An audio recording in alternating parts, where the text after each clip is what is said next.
Salam sejahtera, terima kasih karena bersama dengan saya di Nazilin Unity Channel. Ada orang kata gara-gara Akmal bikin kecoh menyebabkan kerajaan Anwar Ibrahim, kerajaan Madani, kerajaan perpaduan ini mula goyah. Tapi sebenarnya itu tidak berlaku. Itu hanya pembohongan, kata-kata daripada orang yang mungkin mengharapkan ianya benar-benar berlaku. Ini kata penganalisis, kerajaan tetap utuh walau Akmal bikin kecoh. Beberapa penganalisis berpendapat, tindak tanduk Ketua Pemuda UMNO Malaysia Dr. Akmal Saleh tidak memberi kesan ketara kepada keutuhan kerajaan perpaduan. Hal itu kerana sikap ditunjukkan Exco Melaka berkenan dilihat tidak mewakili keseluruhan partinya. Menyatakan pandangan sebegitu, ahli akademik di Jabatan Sains Politik Universiti Islam Antarabangsa Lau Ziwe berkata, ketika Akmal kelihatan agresif, Majlis Kerja Tertinggi UMNO pula nampak lebih tenang menguruskan segala isu dalaman kerajaan. Sudah menjadi kebiasaan pemimpin pemuda parti terutama UMNO memang seorang yang sangat radikal dan lantang menyuarakan sesuatu isu, katanya kepada Malaysia Kini. Lau memberitahu apa yang dilakukan oleh Akmal ketika ini adalah penting untuk publicity dirinya sendiri sebagai Ketua Pemuda UMNO. Bagaimanapun, Pensara Sains Politik Universiti Sains Malaysia USM Profesor Ahmad Fauzi Abdul Hamid menegaskan, publicity politik Akmal sekiranya diteruskan berpotensi merugikan kerajaan. Katanya, ada kemungkinan besar pengundi akan berasa kecewa, khususnya dalam kalangan penyokong bukan Melayu di belakang PH. Pada masa sama, Ahmad Fauzi berkata, wajar untuk Perdana Menteri Anwar Ibrahim bersikap lebih tegas mengawal Akmal agar perbuatannya tidak memburukkan imej kerajaan. Anwar tidak boleh berdiam diri. Dia seharusnya mengajak wakil-wakil parti dalam kerajaan perpaduan untuk meredakan ketegangan yang dicetuskan oleh Akmal. Anwar juga seharusnya meminta Presiden UMNO Ahmad Zain Hamidi untuk mengawal tingkah laku Akmal, katanya. Jika gagal bertegas ke atas Akmal, kata Ahmad Fauzi, segmen tertentu dalam kalangan penyokong kerajaan akan bertambah kecewa dan menganggap kerajaan lebih mengutamakan sensitiviti Melayu. Hal itu perlu dihentikan, katanya, kerana pengundi bukan Melayu menyumbang undi yang besar kepada Pakatan Harapan PH. Akmal, 35 tahun, menjadi perhatian ramai apabila lantang mengecam syarikat rangkaian kedai serbaneka Kekemat, ekoran penemuan stoking tertera kalimah Allah di dua premisnya. Dia nak apa lagi?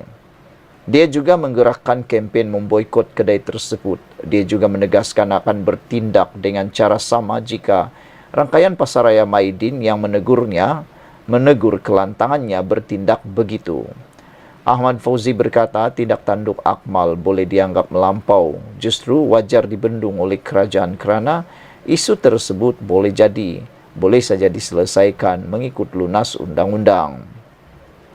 Mengambil contoh isu sekolah vernacular yang diputuskan mahkamah sebagai berperlembagaan, kemelut stoking itu juga boleh ditangani dengan lebih baik melalui peraturan sedia ada. Bukankah pihak berkuasa sudah siasat dan ambil tindakan? Jadi dia ni nak apa lagi, katanya. Pensyarah Pusat Pengajian Sains Kemasyarakatan USM Azmil Tayyib berpendapat aksi heroik bangsa daripada Akmal ini tidak akan memberi nilai tambah kepada kerajaan. Berbanding dianggap boleh menarik undi Melayu, Azmil berkata kelakuan Akmal bahkan berpotensi mengurangkan undi penyokong Pakatan Harapan PH. Tindakan ini berpotensi untuk mengurangkan sokongan pengundi PH yang merasakan PH tidak perlu bekerjasama dengan UMNO lagi kerana provokasi-provokasi yang dilakukan itu, katanya.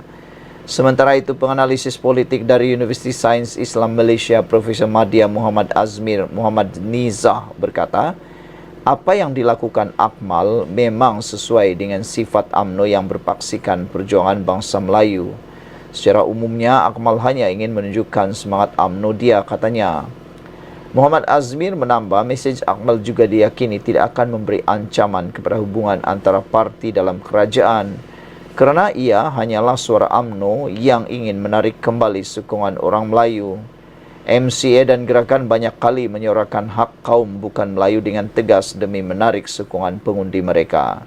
Kita lihat satu ketika dahulu hubungan BN yang diketuai UMNO tetap sangat utuh.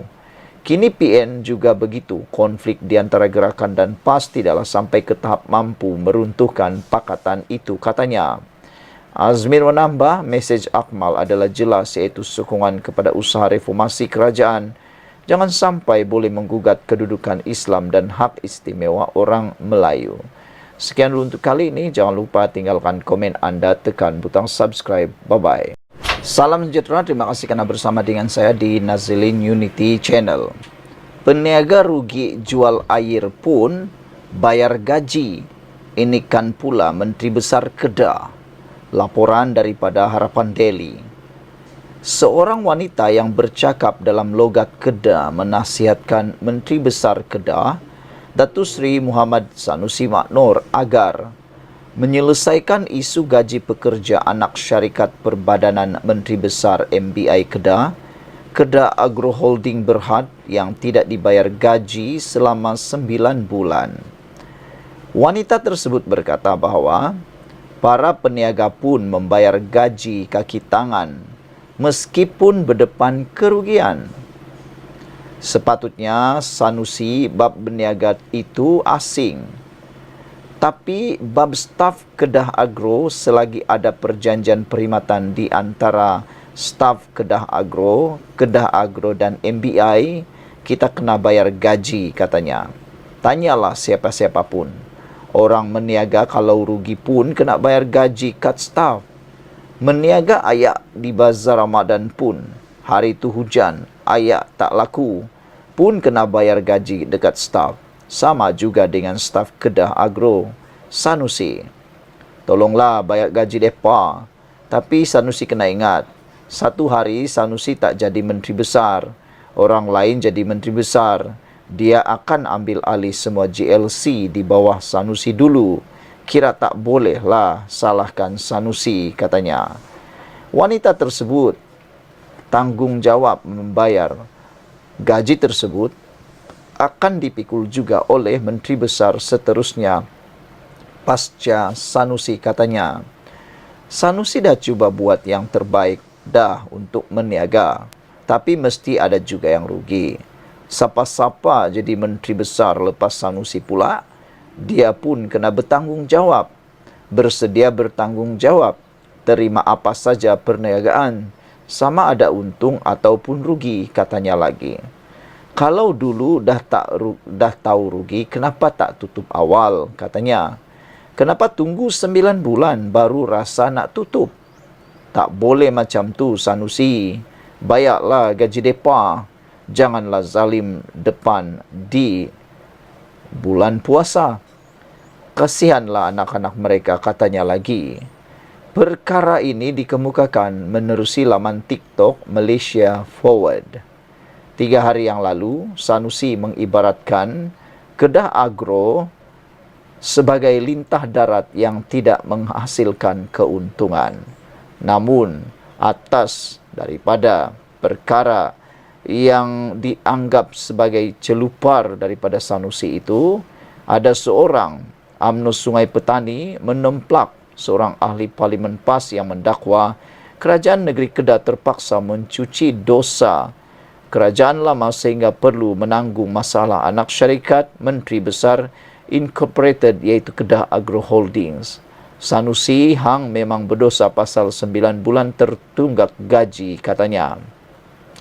Ketuanya Datuk Sahim Muhammad Yusof berkata, yang berdosa sebenarnya adalah Menteri Besar Kedah, Datuk Seri Muhammad Sanusi Maknor, kerana gagal melunaskan gaji kaki tangannya selama 9 bulan. Beliau turut membandingkan dengan 3 pentadbiran Menteri Besar terdahulu yang tidak pernah culas membayar gaji pekerjanya. Baru-baru ini ada satu ahli berhormat dari ahli Parlimen PAS. Dia sebut Kedah Agro Holdings ini dosa orang-orang lama yang terpaksa dicuci oleh kerajaan negeri. Daripada arwah Syed Razak Syed Sen, arwah Ustaz Azizan Abdul Razak, Datuk Seri Ahmad Bashir Mad Hanifah, Datuk Seri Mukriz Mahathir, semua berusaha bantu bayar gaji, cari jalan. Bila mai dekat Sanusi, dia yang tak bayar gaji 9 bulan. Siapa yang berdosa? Menteri besar lepas semua bayar, katanya. Sepanjang yang saya tahulah, orang-orang lama yang menjadi menteri besar bertanggungjawab cari jalan usaha bayar gaji, katanya. Sebelum ini, ahli Parlimen Alor-Setar yang juga Ketua Pemuda PAS, Afnan Hamimi, Taib mendakwa masalah Kedah Agro Holdings kini terpaksa ditanggung kerajaan negeri Kedah sedangkan ia berlaku di bawah pentadbiran kerajaan lain. Sanusi pula pada semalam mengibaratkan anak syarikat MBI itu umpama lintah apabila tidak mampu menjana pendapatan sendiri. Tujuan tubuh JLC untuk berniaga dapat projek kerajaan untung pulang balik kepada kerajaan. Kalau ada 30 orang kerja dalam itu makan ke darah. Sumbang tak pernah. Tapi kikis lagi, itu bukan JLC, itu lintah. Saya tak mahu bela lintah, kata Sanusi. Sekian dulu untuk kali ini. Jangan lupa tinggalkan komen anda. Sila tekan butang subscribe. Sanusi hang memang berdosa pasal gaji tertunggak bukan 2-3 bulan tapi 9 bulan, kata laporan ini.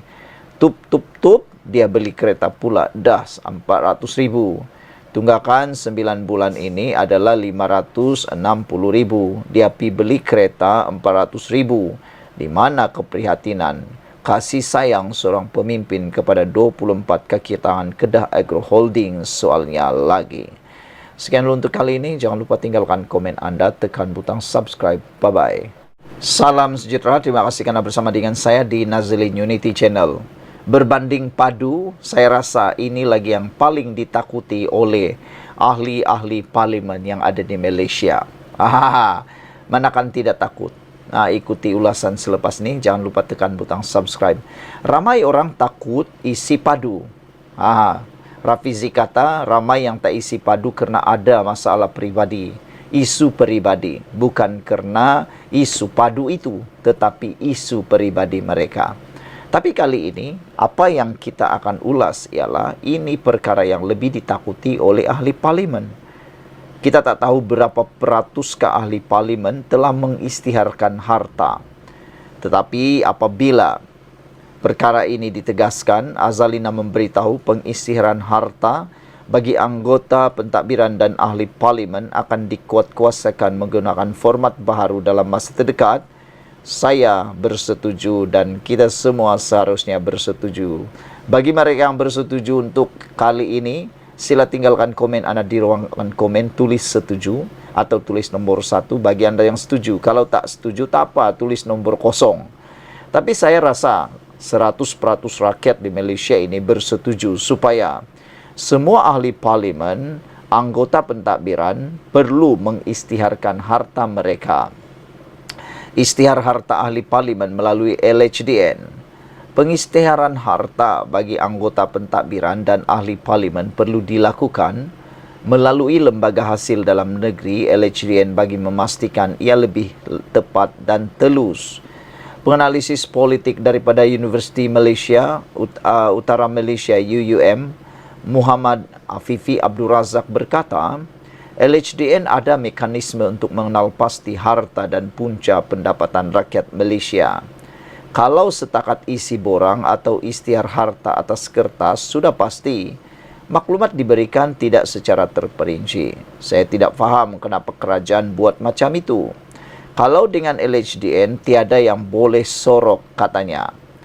Kalau ikutkan kena buat melalui SPRM juga, namun risau akan memberi tanggapan negatif terhadap mereka. Jadi boleh guna LHDN untuk isytihar harta sebab semua pembayar cukai melakukannya, katanya ketika dihubungi Sinar Harian. Pada Isnin, Menteri di Jabatan Perdana Menteri, Undang-Undang dan Reformasi Institusi Datuk Seri Azalina Othman Said memberitahu pengisytiharan harta bagi anggota pentadbiran dan ahli parlimen yang dicadangkan dalam mesyuarat Jawatan Kuasa Khas Kabinet Tata Kelola Nasional akan dikuatkuasakan menggunakan format baru dalam masa terdekat. Pada Julai tahun 2019 ketika pentadbiran Pakatan Harapan PH 1.0, Dewan Rakyat telah meluluskan usul pengisytiharan harta yang menetapkan semua ahli parlimen perlu mengisytiharkan harta mereka termasuk isteri atau suami, anak serta pemegang amanah dalam akuan berkanun. Akuan berkanun terbabit kemudiannya perlu dikemukakan kepada Yang di-Pertua Dewan Rakyat dalam tempoh 3 bulan daripada tarikh usul itu dipersetujui dan disalinkan kepada Ketua Pesuruhjaya SPRM. Senarai nama ahli parlimen yang mengisytiharkan harta akan dipaparkan dalam portal SPRM dan hanya butiran pengisytiharan harta sahaja seperti jumlah pendapatan bulanan yang akan dipaparkan di portal berkenan, namun tidak dilakukan pada masa sekarang.